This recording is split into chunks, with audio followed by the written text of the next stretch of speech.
Bonjour, bienvenue sur la chaîne Enil Orac Photographie. Aujourd'hui, je ne vais pas vous parler de photos ni de vidéos, mais je vais vous parler d'une icône du design.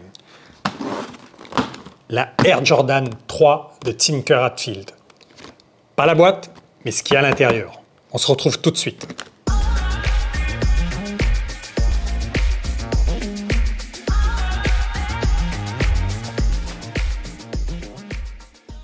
On va commencer par présenter la chaussure. Comme vous pouvez le remarquer, la boîte de la Air Jordan 3, c'est valable pour toutes les Air Jordan 3, sont aux couleurs des chaussures à l'intérieur. Moi, j'ai choisi le modèle Georgetown Midnight Blue.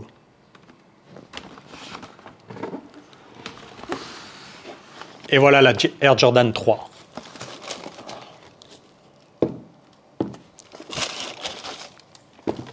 Allez hop, on n'aura plus besoin de la boîte. Collector. Ah, j'ai oublié quelque chose dans la boîte. On a la carte d'authenticité de la Jordan.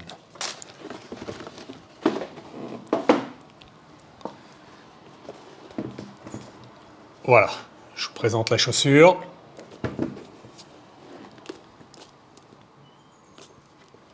Modèle Georgetown Midnight Blue, c'est le nom de la couleur, avec évidemment ce qui fait une des caractéristiques de la Jordan 3, c'est l'imprimé éléphant qui est sur l'arrière des deux côtés et sur le devant. On a l'imprimé éléphant. Alors, la chaussure est livrée avec deux jeux de lacets, le lacet blanc d'origine et un jeu de lacets bleu. On a la caractéristique des Air Max qui se retrouvent sur la Jordan 3. On n'a pas le logo Nike, mais on a le logo du Jumpman, Jumpman à l'arrière et le Jumpman devant. Moi perso, je suis plus fan des Jordan avec le Jumpman. J'ai un peu de, bon, je suis pas fan des modèles avec le logo Nike et la virgule à l'arrière. J'aime bien avoir la Jordan, la reconnaissance Jordan. La semelle, qui est la même pour toutes les Jordan 3, aux couleurs de la chaussure, rappel de la couleur. On est sur du cuir. Alors on a différentes façons de travailler le cuir sur la chaussure. On a un petit cuir cannelé. Moi je dis cannelé, mais je ne suis pas sûr que ce soit le bon terme, hein. Il est rainuré. On a un petit cuir lisse, ici, sur le côté. Et là, on a évidemment l'imprimé éléphant, qui est assez doux. Ici, on a une autre partie qui est plus douce, vraiment plus lisse, au niveau du Jumpman. Des petites signatures de design ici. Alors, qu'est-ce qui fait que la Jordan 3, c'est une icône du design dans la chaussure? Il y a deux choses. C'est lié aux deux personnes avec lesquelles on l'associe. Jordan, je vous expliquerai pourquoi cette Jordan est devenue iconique par rapport au basketteur, mais surtout par son créateur, Tinker Hatfield. Si vous êtes dans la sneakers, vous êtes obligé de connaître Tinker Hatfield. C'est la référence du design de la chaussure.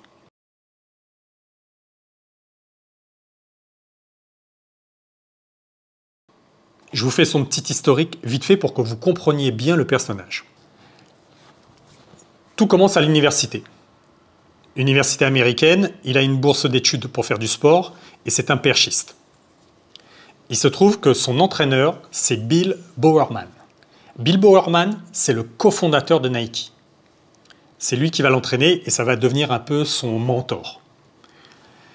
Au cours de son année universitaire, Tinker Hatfield va se blesser et va se péter la cheville. Il va faire un saut de 5 mètres, il va mal retomber, il va se péter la cheville. Il va en avoir pour 2 ans. Et pour lui, à ce moment-là, les études c'est fini et sa bourse universitaire c'est fini. Alors Bill Bowerman, qui commençait déjà à faire des chaussures, et qui les faisait tester par ses étudiants, va lui faire une chaussure spéciale pour qu'il puisse rester dans l'équipe universitaire. C'est ce qui va lui permettre de continuer d'avoir sa bourse. En parallèle, il fait des études d'architecture parce qu'il a un goût prononcé pour le dessin et du fait d'avoir côtoyé Bill Bowerman, un goût prononcé pour les chaussures. En 1985, il rentre chez Nike. Une fois rentré chez Nike, Tinker Hatfield va participer à un concours organisé par la marque pour créer des chaussures. Il va bosser, c'est lui qui le raconte, il va bosser 24 heures d'affilée sans dormir pour proposer une paire de chaussures innovantes, là où les designers de la marque, eux, étaient plus sur une réappropriation de ce qu'ils avaient fait. Il va remporter le concours et va être embauché directement au département design, sans qu'on lui demande son avis. Département design qu'il prendra la tête par la suite. En 1987, Nike est en train de vivre une période difficile. Ils se font attaquer sur leur marché par Reebok, qui vient d'arriver, qui va avoir l'idée astucieuse de surfer sur la vague du gym tonic aux États-Unis et de faire des baskets spécifiques à ce sport.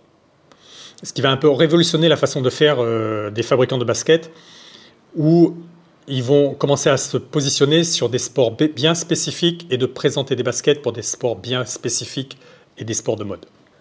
1987, c'est aussi l'année où Peter Moore et Bruce Gilgore, créateurs de la Air Force One, la Air Force One, quittent Nike et, en quittant Nike, veulent emmener Michael Jordan avec eux. Et c'est là où on fait la bascule sur Michael Jordan. Michael Jordan, on le connaît tous pour ce qu'il est, pour ce qu'il représente et pour son palmarès. En 1987, il n'est pas encore Air Jordan comme on le connaît. Juste pour la petite histoire, Jordan n'a jamais été fan de Nike. Il était fan de Adidas. Et au moment quand Nike l'a signé, en fait, lui, il voulait tout simplement aller chez Adidas. Je ne vais pas revenir sur cette histoire, comment ils ont réussi à le faire signer avec l'appui de ses parents. Tout le monde voulait qu'il signe chez Nike, sauf lui. On est en 1987 et Jordan, en fait, il a des envies d'ailleurs. Il n'est pas satisfait de l'évolution que prenne la Air Jordan.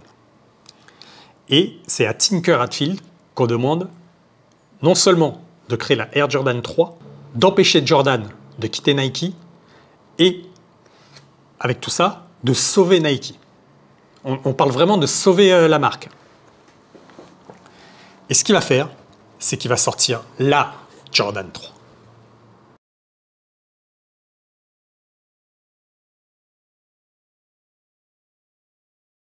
Tinker Hatfield n'est pas connu que pour les Jordan. En fait, je pense que vous connaissez plus ses autres chaussures. Il est surtout connu, enfin connu, je ne sais pas, mais je pense que on ne connaît pas trop en fait les designers de ces objets usuels que l'on utilise au quotidien. À part ceux qui sont vraiment branchés sneakers, personne ne connaît les designers. Mais il y a une chaussure qu'on connaît tous, c'est la Air Max.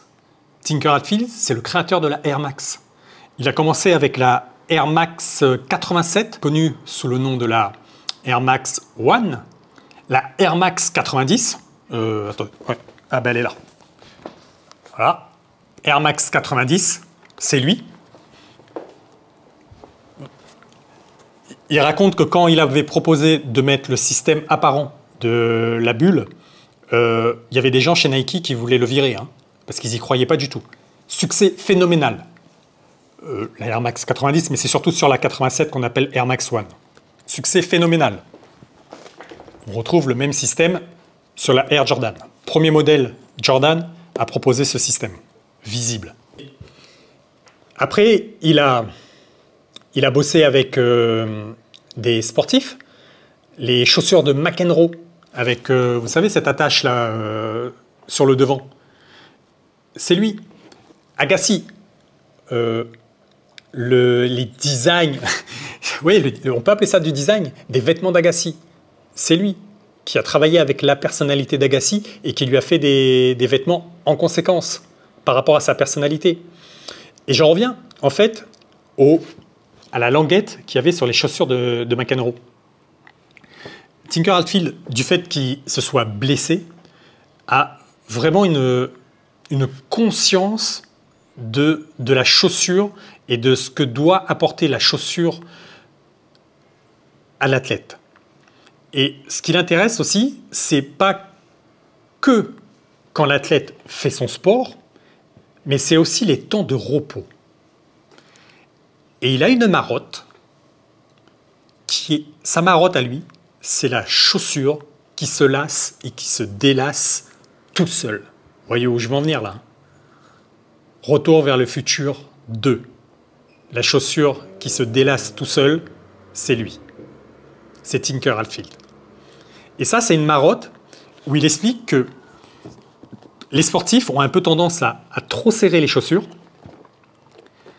mais du fait que quand le pied est en repos, eh bien, le pied est trop compressé.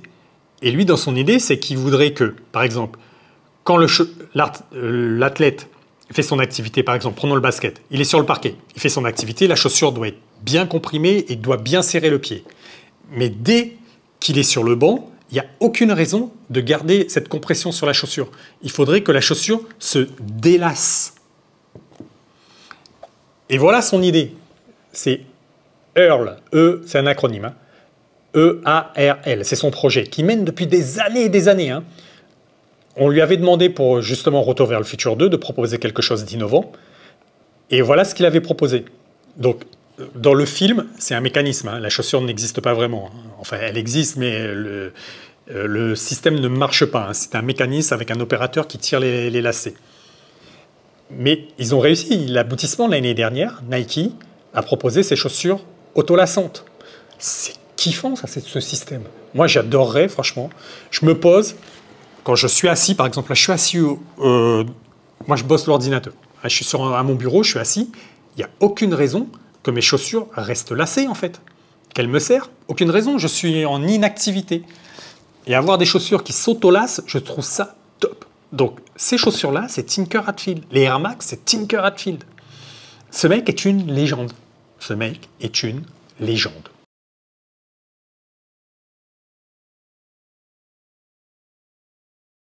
Cette chaussure, elle est liée à un événement qui a fait la légende de Jordan. On est en 1988, All-Star Game, concours de dunk. Je vous la fais vite pour ceux qui ne connaissent pas trop les histoires du basket américain. Le All-Star Game, on réunit les deux équipes de la conférence, les meilleurs de la conférence Ouest et les meilleurs de la conférence Est qui s'affrontent dans ce qu'on appelle le All-Star Game. Et à la mi-temps de ces All-Star Games, il y a un concours de dunk, concours à 3 points. Et c'est ce concours de dunk qui va rentrer dans la légende. Jordan va réaliser le dunk que tout le monde parle. Vous tapez sur YouTube la photo mythique où il va sauter et il va rester en extension avec son bras comme ça avec le ballon et il va rester en extension. On voit tous cette photo dans nos têtes. On a tous cette image de ce dunk de Jordan. Non pas qu'il ait été spectaculaire dans le sens où il a fait une vrille sur lui-même, il a fait un double salto. Non, pas du tout. Il a fait un dunk simple, mais c'est ce moment d'éternité qu'il a proposé quand il a sauté. On est en 1988. Moi, je vous en parle parce que ce dunk, je l'ai vu en direct, j'étais à la télé, et je l'ai vu en direct quand il l'a fait. Et il s'est élevé, et il y a eu un moment d'éternité où il est resté en suspension. Et il avait la Jordan 3. Évidemment, c'est pas la chaussure qui a fait qu'il a fait ce dunk, c'est parce qu'il est Jordan. Mais cette Jordan est rentrée dans l'histoire parce que sur toutes les photos, sur toutes les vidéos, il est avec la Jordan 3. Bon, il n'est pas sur la mienne, il n'est pas avec le modèle que j'ai là. Il était avec la Jordan 3 White Cement Grey. Alors elle est en blanc et noir, je mettrai des photos. Donc, il gagne ce concours de dunk avec la Jordan 3 White Cement Grey. Le lendemain, avec la version Black, il met 40 points dans un match. Et il finira l'année 87-88, meilleur marqueur, meilleur défenseur de la NBA, avec les Jordan 3. La chaussure est rentrée dans l'histoire. Il ne faut pas oublier non plus le coup marketing que Nike a fait avec ses Jordan, avec ses pubs avec Spike Lee. Et voilà, ça a encore rajouté au fait que la Jordan 3 est une icône de design. C'est fini pour aujourd'hui. On n'a pas parlé de photos et de vidéos, mais je ne pense pas que ce soit bien grave en fait. On a quand même parlé d'art en général. Et je trouvais ça intéressant, moi, de vous proposer un petit historique de la basket, de la Jordan. On en voit beaucoup. C'est devenu un phénomène de mode, hein, la Jordan. C'est vraiment devenu un phénomène de mode quand je le vois, tous les gens qui portent des Jordan. Et c'est bien aussi de connaître un peu l'histoire de ce qu'on porte. Parce que pour le coup, il y a une réelle histoire derrière les Jordan et il y a un vrai créateur, une légende du design, Tinker Hatfield, derrière ces chaussures. Donc je trouvais intéressant d'en parler et que l'art se nourrit des autres arts. On peut être photographe, vidéaste, mais il faut aussi s'ouvrir à tous les arts qui nous entourent. Et bon, c'est vrai que moi, ça me fait plaisir parce que je suis fan des Jordan. J'en ai quelques-unes. J'en ai tué quelques-unes. La dernière Jordan, d'ailleurs, m'a sauvé le pied parce que je me suis planté en moto. Double fracture tibia-péroné, hein, quand même. Hein. Multiples fractures, même. Et on va dire que la Jordan a encaissé le choc et m'a sauvé ma cheville. Donc voilà, c'était une Jordan 4. Donc ça me faisait plaisir de parler de ces Jordan. J'ai un petit côté personnel avec la Jordan. Ça fait une semaine que j'ai les chaussures et que j'attendais de finir cette vidéo pour pouvoir les mettre. Donc là, je suis content, je vais pouvoir enfin les porter. Et ça, c'est top. Voilà. Allez, je vous laisse. N'oubliez pas de vous abonner. Ça aide grandement la chaîne. Et je vous retrouve pour une prochaine vidéo. Prenez soin de vous, prenez soin de vos proches. On se dit à la prochaine. Allez, bye.